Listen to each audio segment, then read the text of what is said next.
தெய்வ தோஷம், பித்ரு தோஷம் ஒரு விளக்கம் கொடுங்கண்ணான்னு சொல்லி கேட்டிருக்கீங்க. நான் இப்போது என்கிட்ட பேசுகிற அத்தனை சகோதரிகளுக்கு நான் கேட்குறேன், கஷ்டப்படுறீங்க, ரொம்ப அவஸ்தைப்படுறீங்கன்னா, அண்ணா நாங்கள் பாபாவை கும்பிட்டும் நாங்கள் கஷ்டப்படுறோம் அப்படின்னா, பாபாவும் சரி மகா பெரியவரும் சரி ஒரு விஷயம் தெளிவுபடுத்துகிறாங்க. குலதெய்வ வழிபாடை மறக்கக்கூடாது, தெளிவாக சொல்கிறாங்க. குலதெய்வ வழிபாடை தயவுசெய்து மறக்காதீங்க. குலதெய்வமே எங்களுக்கு தெரியாது, அதுக்கும் நம்ம எபிசோடு போட்டிருக்கோம். மகா பெரியவர் ஒரு எளிமையான வழி சொல்லியிருக்காங்க. அந்த வழியை பின்பற்றினோம்னா குலதெய்வத்தை நம்ம ஈஸியாக கண்டுபிடிச்சிடலாம். அதன் பிறகு குலதெய்வ வழிபாடு கண்டிப்பாக செய்யணும். சச்சரிதம்லேயே பாபா என்ன சொன்னாருங்க, ஷாமாட்ட இது சப்தஸ்ருங்கி தேவியோடது, அவள்கிட்ட கொண்டு போய் கொடுன்னார். ஏன் நான் எடுத்துக்கிறேன்னு சொல்லலாம்ல பாபா, நீ தானே என் குலதெய்வமாக வழங்குற, நான் எடுத்துக்கிட்டுமான்னு கேட்கலையே அவர்.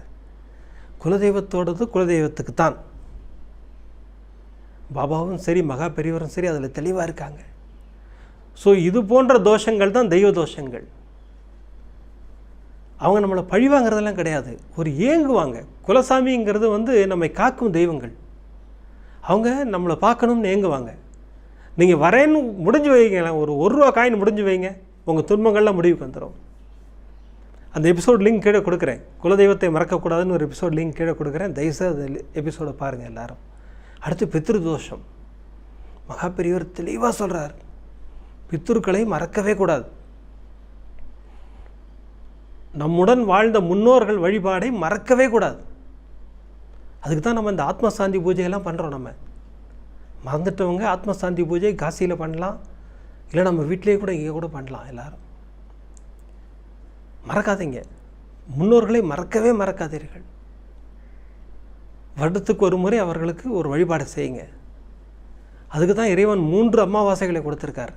ஆடி அமாவாசை, மகாலய அமாவாசை, தை அமாவாசை கொடுத்துருக்கார். அந்த 3 அமாவாசையும் அந்த வழிபாடு செய்யலாம். திதி தெரியாதவர்கள், திதி தெரிந்தவர்கள் அந்தந்த திதியில் பண்ணுங்கள்.